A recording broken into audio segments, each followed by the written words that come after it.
疫情愈来愈严重，全台湾是防疫总动员。即马唔若讲喙暗真歹买，消毒用的酒精嘛买无，或者垦丁的海巡单位这是头壳摸咧烧哦，因为有游客呢去互海体呢去来擦到，煞买无着酒精来消毒，致使着海巡人员呢上网络来发文化救人，呼吁民众唔通囤伤济，甲这酒精用互需要急救的人。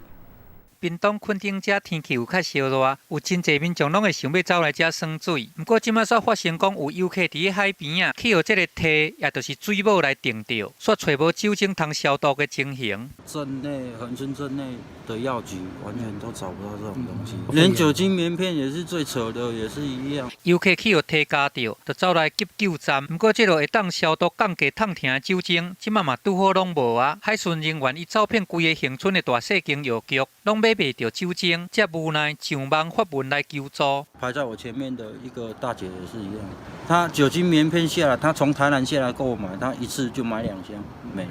这里完全都缺货。受到武汉肺炎疫情的影响，有真侪民众囤这个防疫的物件，消毒酒精一个上架，佮随去互抢了了。即马连海边的急救站嘛买袂到酒精，安尼引起网友上网咧回。每个备货我们每年都会检视，包括过期的，包括不足的，其实定点都有管理人员定期会巡。